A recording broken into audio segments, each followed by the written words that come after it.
विकास मंडल सुदूर नक्सली क्षेत्र पहले रहा है, उस जगह से आता हूँ मैं, बलरामपुर जिले से। एक चांदो जगह है जहाँ चांदो काफी प्रचलित जगह है, वहाँ कई नक्सली घटना हुआ है। और हमारे जो पूर्व मुख्यमंत्री जी रमन सिंह जी हैं, वो भी पहले सवाग जैसे क्षेत्र में पेड़ के नीचे सभा लगा कर आए हैं, वैसे जगह से मैं आया हूँ। महोदय, कई सवाल है बीएसएनएल को लेकर। लोगों का तो मांग है लैंडलाइन, और क्यों ना ये 4G 2G और 5G छोड़कर क्यों ना हम फिर से WLL में लौट आए, क्योंकि बहुत अच्छा था WLL, क्योंकि सेवा को प्रदान करती थी, कम से कम बात हो जाता था। लोगों का सोच है, पर आज के समय में जो मोदी जी का सोच है कि विकसित भारत, आने वाले समय में भारत विकसित भारत होगा, पर ये जो बीएसएनएल का स्थिति है, इस स्थिति में विकसित भारत का सपना कैसे पूरा होगा? अभी हमारे इस बिलासपुर में बैठक आयोजित है। हम सभी सलाहकार समिति के सदस्य और सांसद प्रतिनिधि, हमारे सम्मानीय सांसद चिंतामणि महाराज जी के कर कमलों से हम लोग आज यहाँ पहुँच पाए हैं, और अन्य साथी भी पहुँचे हैं जो सांसद प्रतिनिधि हैं, अन्य सहयोगी हैं। आज हमारे लिए गर्व की बात है कि हम प्रधान प्रबंधक बीएसएनएल जी के सामने बैठकर उप महाप्रबंधक सामने और कई और भी देख रहा हूँ, पर नाम तो नहीं है सामने, हमारा नाम दिख रहा है पर आपका नाम नहीं दिख रहा है। शायद शिकायत करने का अच्छा मौका मिलता, अभी नाम दिख जाता तो। पर हम लोग आपस में सहयोगी है, इसलिए हमको भेजा गया है कि आपस में सहयोग करिए ताकि बीएसएनएल आगे बढ़े।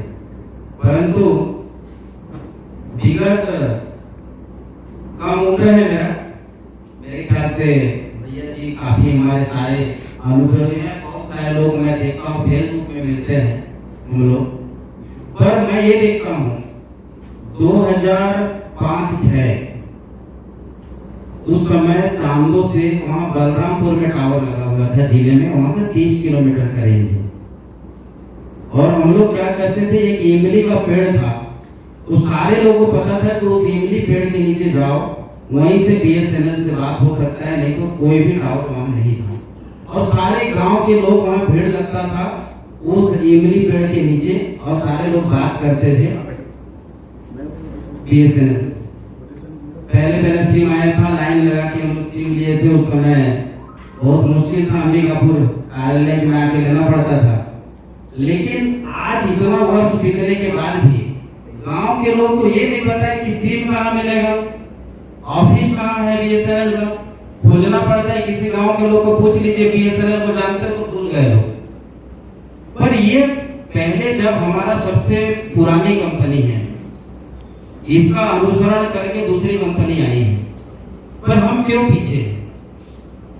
इसका कारण क्या है?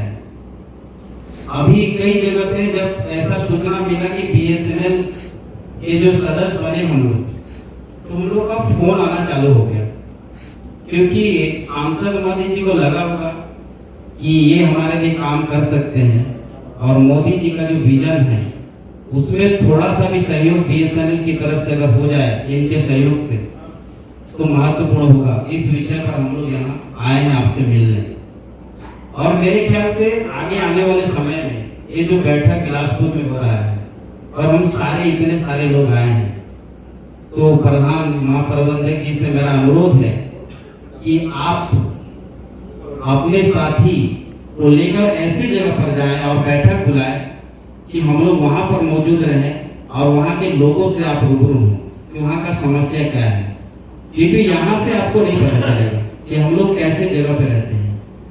वहां आने जाने का साधन नहीं, कुछ नहीं, ऐसा दुर्गम स्थान में हम लोग रहते हैं, और वहां बहुत समस्या है। बीएसएनएल का तो नाम ही नहीं है, आप टावर के नीचे खड़ा रहिए, लिखा है बीएसएनएल, लेकिन बात नहीं होता। हमारे साथी जमीन सदस्य कई लोग बोले कि वहाँ 1 किलोमीटर का रेंज दिया हुआ है, पहले 30 किलोमीटर रेंज से बात होता था, अब 1 किलोमीटर रेंज से बात नहीं हो पा रहा है। ये कंडीशन है। कहीं का जनरेटर खराब है, आपका सहयोगी वहाँ कोई भी नहीं है, चौकीदार नहीं है, कहीं घेरावा नहीं है कि चोरी हो रहा है। ये स्थिति, इतना परिस्थिति खराब है बीएसएनएल का। अब आपको लग रहा है शिकायतें सिर्फ कर रहे हैं, ऐसा नहीं है। हम आपसे मांग भी करते हैं कि हम मांगने से आए हैं, पहले दे लेते हैं उसके बाद मांगेंगे। तो मेरा यही सोच है। बाकी कुछ और मैं सुन रहा था वहां पर कि योजना है कि आपस में जो पार्टनरशिप का, अगर मुझे बीएसएनएल के साथ पार्टनरशिप करना हो तो कैसे करें? क्योंकि पंचर जो टायर रहेगी जिस गाड़ी का, उस गाड़ी में सफर कैसे होगा? कौन विश्वास करेगा कि हम उसमें पैसा लगाएं? आज जियो जैसी कंपनी, दूसरी कंपनी अगर किसी को ऑफर दे कि आ जाओ पार्टनरशिप कर लो, तुरंत तो आगे हाथ बढ़ा के ले लेगा। लेकिन बीएसएनएल के साथ पार्टनरशिप कौन करेगा? ऐसा भरोसा कौन दिला सकता है?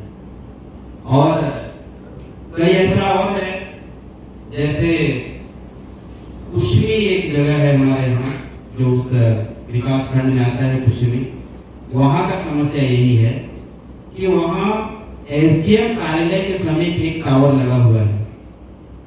उस टावर का जनरेटर चोरी हो गया है।